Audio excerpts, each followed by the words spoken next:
감사드리고 여러분 각자에게 주님께서 원하시는 은혜가 내리리라 믿습니다. 아멘. 마이크 소리가 잘 들리나요? 이렇게 해야 잘 들리네. 제가 보니까 요렇게 하고 해야 되겠구나.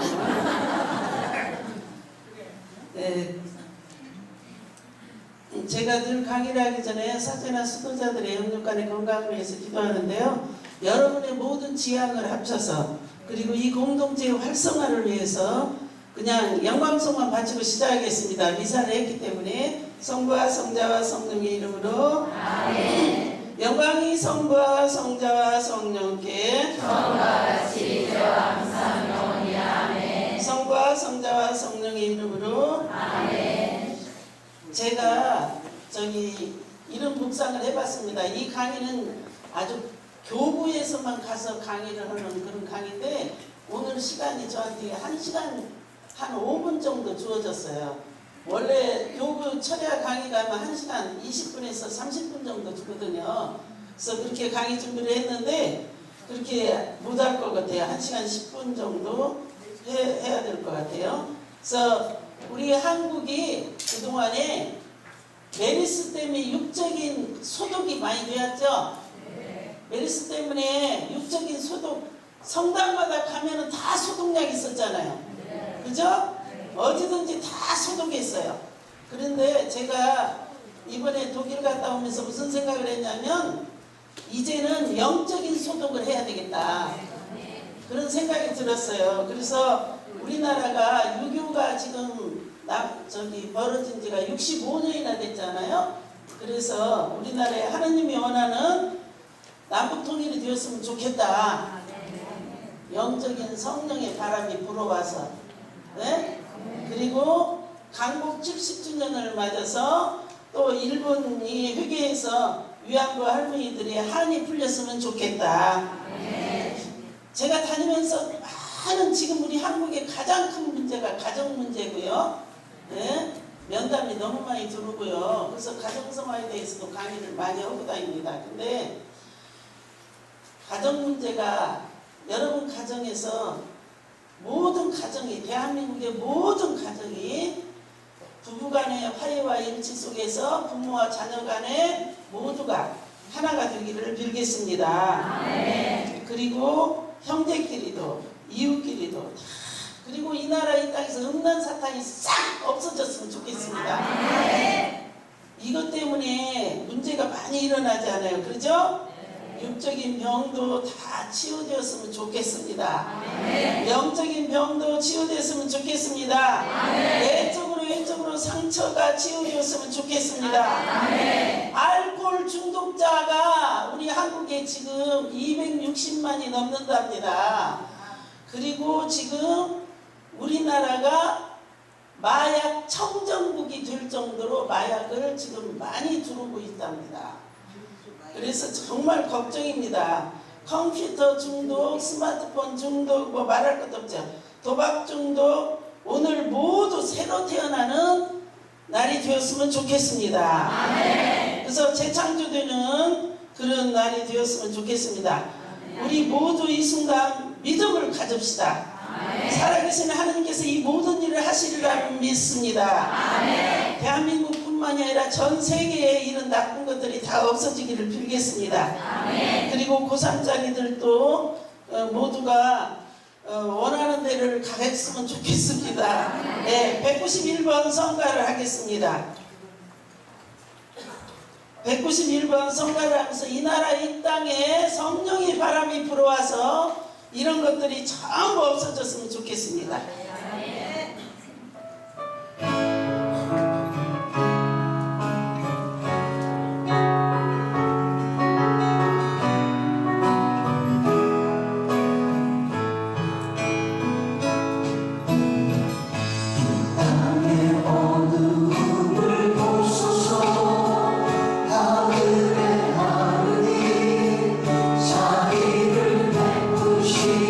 주여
문화적인 남북 통일이 왔으면 좋겠고, 그리고 일본의 회계에서 위안부 할머니들이 한이 풀렸으면 좋겠고, 그렇죠? 가정의 모든 가정의 화해와 부부 간의 화해와 또 부모와 자녀 간의 형제 간의 화해와 일치를 이룰 수 있는 그런 날이 오기를 빌겠습니다. 이웃과도, 그리고 음란 사탄이 싹 없어졌으면 좋겠어요. 너무 많아요. 그리고 육적인 병, 영적인 병, 내적, 위적, 그리고 상처 입게 된 거, 알코올 중독자를 비롯해서 마약 중독자를 비롯해서 컴퓨터 중독자, 도박 중독자 모두 전부 하느님께서 이 악의 세력을 성령의 바람이 불어와서 전부 사라지게 했으면 좋겠습니다. 그래서 우리 모두가 새로 태어났으면 좋겠습니다. 네, 573번 성가하겠습니다.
네, 오늘 강의 주제는요, 그리스도인의 정체성.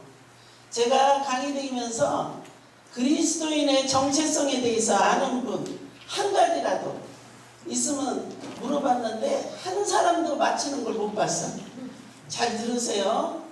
남편은 남편으로서 정체성이 있어야 되죠. 그죠? 아내는 아내로서 정체성이 있어야 되는데 우리 한국이 지금 정체성이 무너진 나라야. 내가 그리스도인으로서 정체성을 알아야, 나를 알아야 살 거 아니에요. 그죠? 내가 어떤 사람인지를 알아야 사는데 그것을 아는 사람이 한 사람도 없더라고. 그리스도인의 정체성에 대해서 아는 분 맞춰보세요. 한 두 개라도 맞히면 한 개만 맞춰도 제가 기적의 메달 하나씩 드릴게요. 오늘 묵주기도 성월인데다가 정교의 달이죠. 근데 제가 성모님에 대해서 강의를 많이 했기 때문에 이 강의가 지금 시대의 메시지입니다. 전국대회 때 우리 주교님이 강론하실 때 하신 말씀이 뭐였냐면 그리스도인의 정체성의 소명을 가져라 였어요. 근데 저는 이미 이 강의를 제가 외국에 가기 전에, 독일 가기 전에 이미 삼성산에서 했어요. 1000여 명이 있는 데서 했다고. 그리고 지금 의정부 교회에서 했고 지금 여기 3번 차 하는 거예요. 근데 틀려도 좋으니까 한번 맞춰보라고요.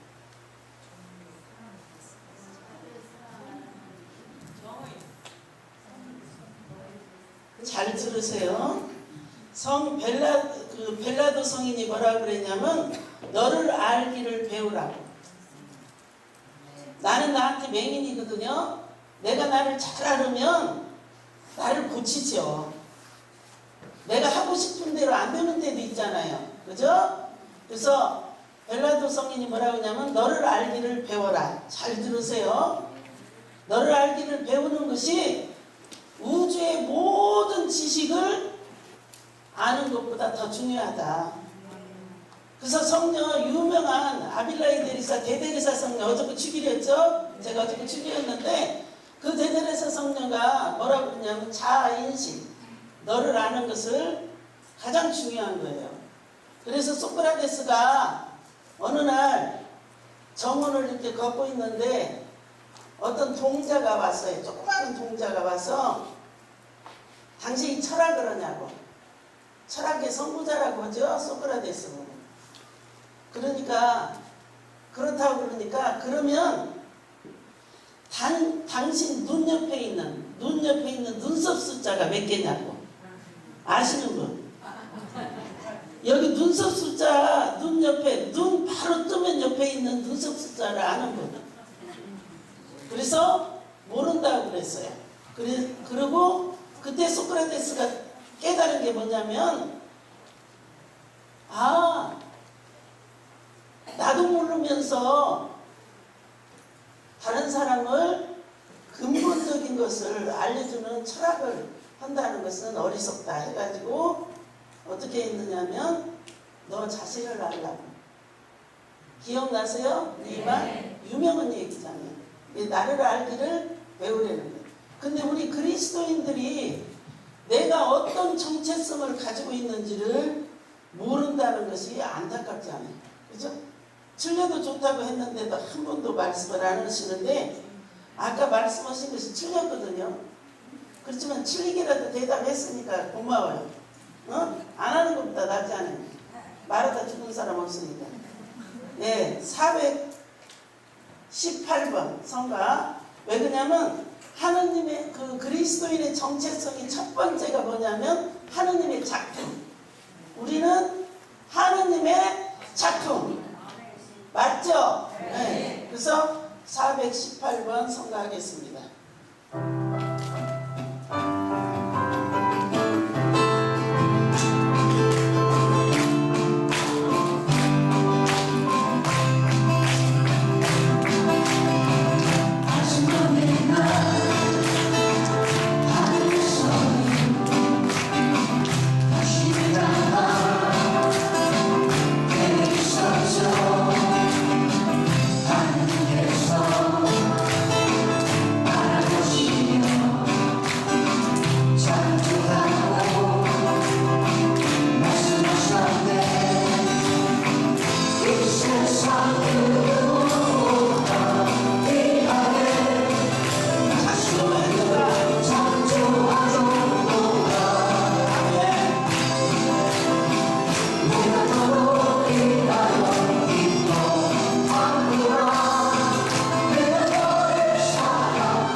그래서 창세기 1장 26절에 보면 우리와 비슷하게 우리 모습을 닮은 사람을 만들자 그러셨죠? 네. 기억나죠? 네. 그래서 인간은 하느님의 모습으로 창조되었기에 하느님은 우주의 주인이라고 그래요. 우주의 주인. 그죠? 네. 그런데 우리는 소우주다. 하느님 모상을 닮았기 때문에. 그리고 존귀한 존재이다. 굉장히. 그래서 하느님께서는 당신 피조물 안에 사람들을 생물보다 높였다는 거죠. 생물보다 높이고 만물을 다스리겠어. 만물의 영장이라고 그러죠. 네, 기억나세요? 네. 사물을 분별할 수 있게 인간에게 무엇을 주었어요? 지혜를 주었어요. 그리고 말도 주었고 눈도 주었고 귀도 주었고 마음도 주셨어요. 그죠? 그래서 선과 악을 보여주셨고 구원의 도구가 될 수 있도록 우리를 선택하셨다. 그래서 우리 하나하나를 불러주신 거죠. 그죠? 저는 이 강의 내용을 모르는 것 아닌데 이 강의 준비하면서 얼마나 많은 감동을 받았느냐면 우리가 이렇게 존귀하고 이렇게 소중한 존재인가를 다시 한번 느꼈어요. 다시 한번 감동을 받았어요. 하느님께서는 인간을 창조하실 때 성부와 성자와 성령의 일치로서 창조를 하셨어요. 그러니까 창세기 1장 26절에 보면 뭐라고 썼냐면 우리 모습이라고 그랬죠. 그래서 성부와 성자와 성령의 모습으로 그렇게 일치로 그 말을 쉽게 얘기하자면 사랑으로 하나가 된다는 건 사랑이잖아요. 그죠? 일치로 우리를 창조하셨다. 그래서 우리가 사랑 덩어리예요. 하느님이 사랑으로 창조했기 때문에. 그래서 인간은 몸과 정신과 영혼을 소유하고 있죠. 그죠? 그래서 흙으로 만들어진 인간 안에 하느님께서 코에 뭐를 집어넣었어요? 네, 숨을 불어넣어서 뭐가 됐어요? 생명이 됐어요. 저는 이것을 묵상하면서 이미 묵상을 많이 했던 것이지만 흙 속에 아무런 먼지 같은 먼지와 흙이라고 써 있거든요. 그 흙 속에다가 하느님의 영이 들어가면서 그냥 생명으로 바꿔져서 뼈가 생기고 신경이 생기고 피가 생기고 살덩어리가 생겨서 이렇게 숨쉬고 움직일 수 있는 사람이 되었다는 게 얼마나 감사한지. 인간을 보면은 보잘것 없어요. 흙밖에 안 돼요. 먼지밖에 안 돼요. 그런데 하느님의 영이 들어가니까 무엇으로 됐어요? 생명으로 바꿔졌다는 것이죠. 엄청난 거지 않아요? 그죠? 그래서 인간의 육체는 제가 조금 전에 말씀드렸듯이 근본적으로 비천해요. 그런데 그 구조가 너무 오묘하다. 하느님이 하신 일이. 그래서 진흙과 하느님의 입김으로 창조되었기에 하느님의 무한하신 능력이 인간 안에 숨쉬고 있다. 인간 안에. 여러분 안에 여러분 자신이 못 느껴서 그렇지 여러분 안에 하느님이 인간을 창조할 적에 특히 세대성사를 통해서 더 많이 받았지만 창조할 당시에 입김이 들어갔고 영이 들어갔기 때문에 우리 안에서 하느님의 무한하신 능력이 숨쉬고 있다는 거예요. 우리가 그걸 알아야 돼요. 그걸 늘 느껴야 돼요. 그래야 우리가 하느님으로 사는 사람이죠. 무슨 말씀인지 아셔? 내가 숨쉬는 거예요? 누가 숨쉬어요? 하느님이요. 갈라디아서 2장 20절에 보면 내가 사는 것이 아니라 누가 산다고 그랬어요? 예수 그리스도가 산다고 했잖아요. 그것을요 입으로만 머리로만 알지 말고 내가 바로 그리스도로 사는 사람이라는 것을 각인하고 그렇게 살아야 되잖아요. 그냥 머리로만 알고 이렇게 지식으로만 알으면 안 되죠. 무슨 말씀인지 아시죠? 에페소서 4장 24절에 보면 똑같은 강의를 여러 군데서 이렇게 해도 어떤 데는 가서 강의를 하면은 아주 잘 받아들여서 이게 성경을 많이 하는 사람들은 금방금방 알아들어. 그리고 영이 함께하는 사람은 하느님이 나를 이렇게 영으로 나를 창조했기 때문에 내 안에서 무한하신 하느님의 능력이 존재하고 있다고 느끼기 때문에 말을 할 적에 아멘 소리가 막 나오고 박수가 나오고 이러는데 여러분은 박수 쳐다 죽었는지 아멘 하다 죽었는지 하지도 않아요. 왜냐하면 자기 자신이 하나님의 무한하신 능력이 존재하는 존재라는 것을 못 느끼는 거야. 느끼면 가슴에서 불이 타죠. 감동이 되죠. 그렇지 않겠어요? 근데 그런 것을 못 느끼니까 박수도 안 나오고 그냥 눈만 시술 가면 작가 말을까 하고 이러고 있는 거예요. 그러니 얼마나 하느님이 답답하겠어요. 내가 너희 안에서 내 능력이 너희 안에서 숨쉬고 있다는 거예요. 우리 안에서. 엄청나지 않아요. 생각만 해도 그냥 가슴이 떨리는데 그래서 에페소서 4장 24절에 보면 우리가 하느님의 형상대로 창조된 새 사람으로 갈아입어야 한다. 오늘 갈아입으십시오. 오늘 새롭게 갈아입으십시오. 다른 피조물들처럼 하느님 인간을 창조할 때도 말씀으로 창조한 것이 아니라 그분의 무엇으로 했어요? 숨결로 우리를 창조하셨다는 것이죠. 하느님의 영, 그분의 능력이 숨쉬게 된 것입니다. 그러므로 겸손한 마음으로 창조주 하느님께 감사와 찬미와 영광을 드려야 됩니다. 숨쉬는 것 모두가 하느님께 영광과 찬미를 드려야 된다는 것입니다.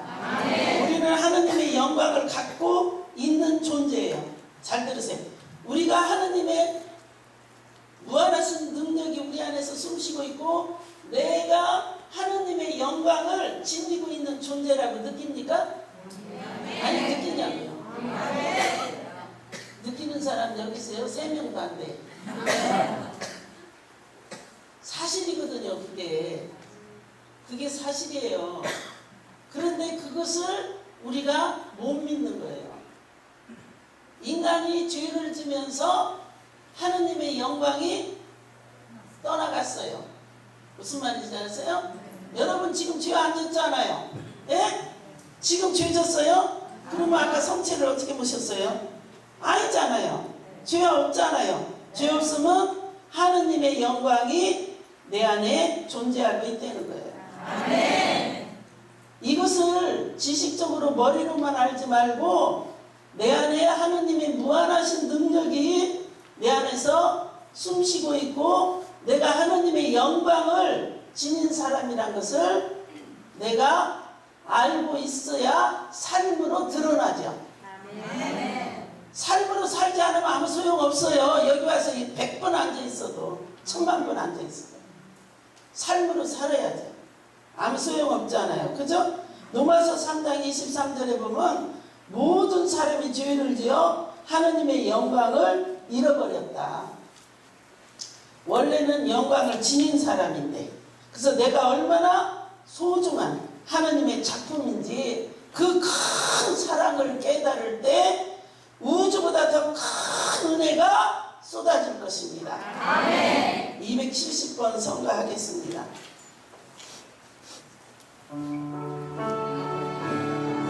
사랑받은 에게 태어났습니다.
강조하겠습니다.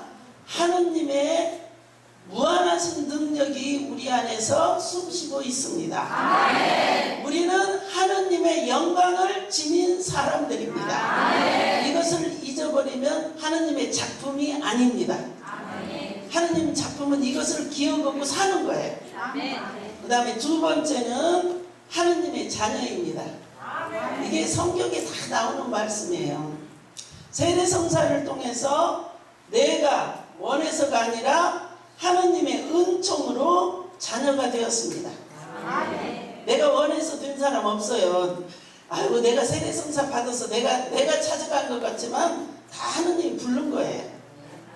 응? 누가 우리 엄마가 세례성사 받으라고 해서 받은 것 같지만 하느님이 다 부른 거예요. 무슨 말씀인지 아시죠? 그러므로 하느님 뜻대로 내가 쓰여지도록 맡겨드려야 된다. 내가 사는 것이 아니라고 그랬잖아요. 그러니까 하느님 뜻대로 나를 쓰도록 맡겨드려야 된다. 자연의 생명은, 잘 들으세요. 자연의 생명은 흙을 통해서 영양분을 얻어요. 그죠? 그런데 사람이 태어나게 되면 누구한테 영양분을 얻어요?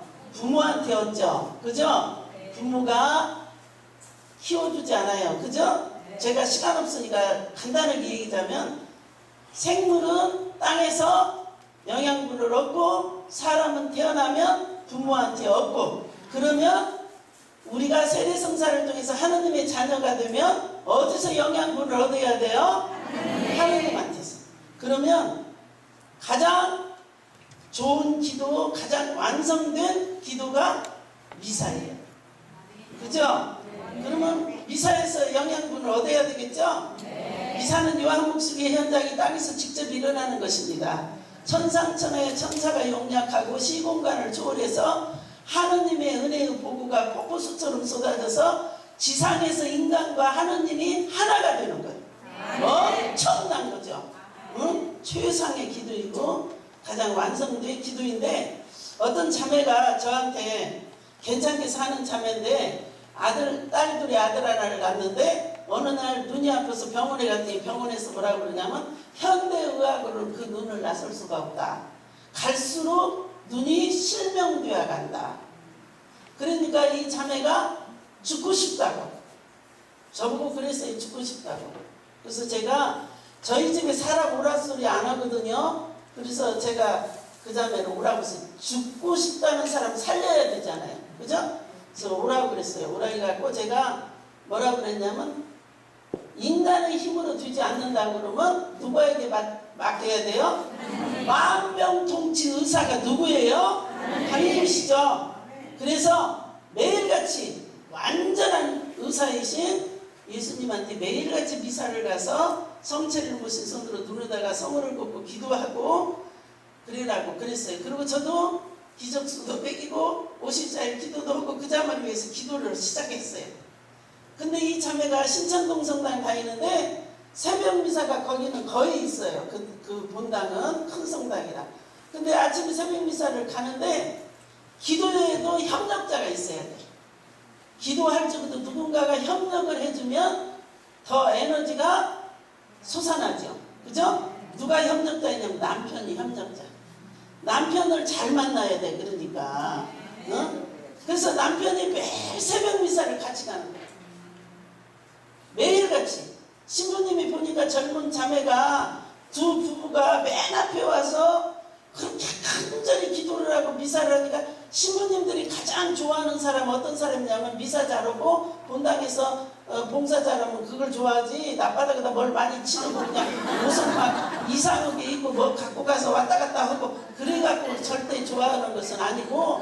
그래서 그 자매가 그렇게 보니까 너무 젊은 사람이 매일같이 오니까 기특해 보이잖아요. 그래서 신부님이 가서 이렇게 미사를 매일같이 다니니까 보기 좋다고 그러니까 자기 아내가 눈이 나쁘다고, 눈 때문에 이렇게, 사실 그런 얘기 하는 것이 신자로서 그 얘기를 안 해야 되는데 이제 급하니까 했나 봐요. 그러다 보니까 수녀님도 알고 신부님도 알고 거기 미사 다니는 사람도 다 알아. 매일같이 그렇게 오니까. 그런데 어느 날 계속해서 그렇게 미사를 다니는 날 눈이 싹 치유를 받았어요. 그래서 지금 신천동에서 굉장히 부자로 잘 살고 있고, 그 집 아들이 제가 4살 때 만나는데 4살 때부터 그 집 식구들하고 만났는데, 그 집 애가 이번에 결혼했다고 저한테 그 엄마가 와서 뭐라고 그러냐면, 아유, 회장님이 우리 아이에게 신앙을 심어줬고 미래의 희망을 줬다고 해서 감사의 물을 갚았어요. 근데 여러분 보고 감사의 물 달라고 하는 것이 아니라, 그렇게 이제는 제가 여기 상동성당에 강의 왔더니 신부님이, 아이고 내가 대리사씨를 20년 전에 만났는데 그러시더라고요. 근데 저는 그 신부님 기억 못하는데, 신부님은 저한테 20년 전에 만난 대리사씨나 지금이나 별로 다르지 않다고 그러면서 격려를 해주시고, 여기 답동성당으로 왔더니 그 신부님 저보고 뭐라냐면, 내가 30년 전에 대리사씨를 만났는데 이렇게 된 거예요. 30년, 40년 살면서 여기 봉사자들도 제가 30년, 20년 전에 다 만난 봉사자도 여기 계시거든요, 모두. 이렇게 살면서 가장 중요한 게 뭐냐면 열매를 맺는 신앙생활을 해야 되는 거예요. 그게 없으면 아무 소용이 없어요.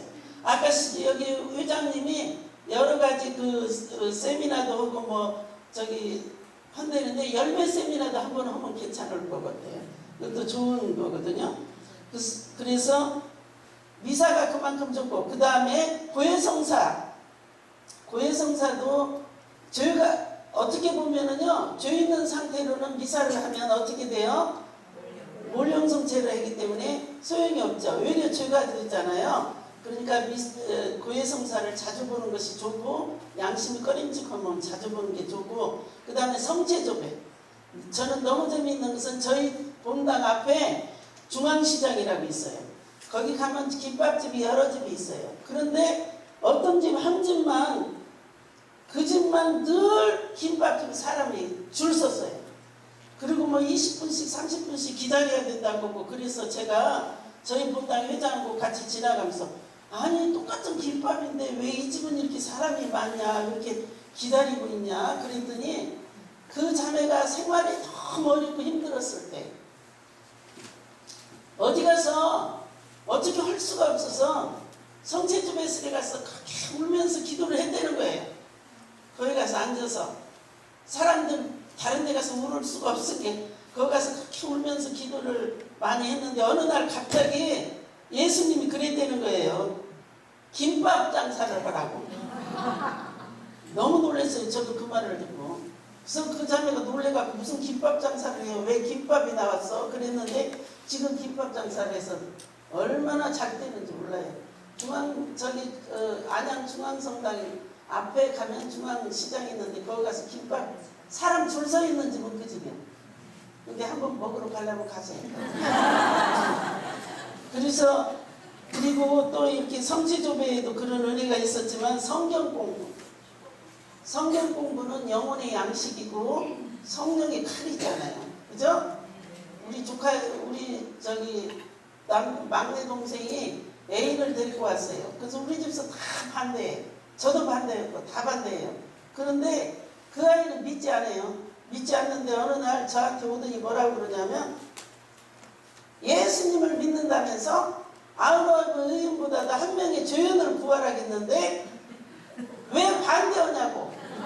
그러면서 저보고 믿지도 않는 녀석이 어디서 그 말을 주워 들어가고 와서 저한테 먼 놈 가방을 들고 화장품 장사같이 돌아다니면서 왜 반대하냐고 저한테 술을 적당히 먹고 와가지고 저한테 그러는 거예요.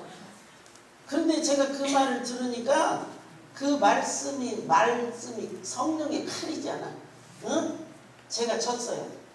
그래서 우리 집 식구들 다 제가 설득해갖고 결혼을 했는데 지금 아들 둘에 딸 하나 낳아서 행복하게 잘 살아요. 성가정을 이루고. 다른 데서는 그 말을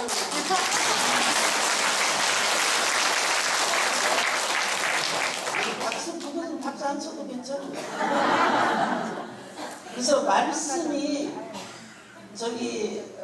사탄을 몰아내기도 하고, 그러니까 예수님이 악의 세력을 말씀으로 이겼잖아요. 그죠? 광야에서요. 그 다음에 그리고 다양한 신심단체, 그리고 이런 기도회 같은 데도 오고 이러면서 영양분을 하느님한테 얻는 거죠. 그죠? 무슨 말인지 아세요? 더 쉽게 얘기하자면 포도나무에 붙어 있으면 살고, 포도나무에서 떨어져 나가면 태워져 없어질 것이다. 근데 그 예수님한테 붙어서 이렇게 살아야 된다는 거죠. 영적인 양식을 얻어서 영양을 공급받고, 그리고 성장해서 교회를 살리고 세상을 살리는 멋진 신앙인이 되어야 된다는 것입니다. 로마서 8장 17절에 보면 자녀이면 상속자이기도 합니다. 우리는 그리스도와 더불어 공동 상속자인 것입니다. 데살로니가전서 5장 4절에서 5절에 보면 우리는 모두 빛의 자녀이며 대낮의 자녀입니다. 우리는 밤이나 어둠에 속한 사람이 아닙니다. 그러므로 하나님의 자녀답게 살아야 합니다. 그래서 우리가 거룩한 사람, 내가 거룩하니 너희도 거룩한 사람이 되라. 내가 성스러우니 너희도 성스러운. 사람 되라고 그랬잖아요. 그래서 내가 완전하니 너희도 완전한 사람이 되라고. 이 말을 해석을 하자면 무슨 뜻이냐면 영적인 사람과 속적인 사람과의 식별된다는 거예요. 식별. 그러니까 사도 바울이 그 신자들한테 편지를 보낼 적에 뭐라고 보냈느냐면 성도들이라고. 그렇죠? 성도라고 그랬죠.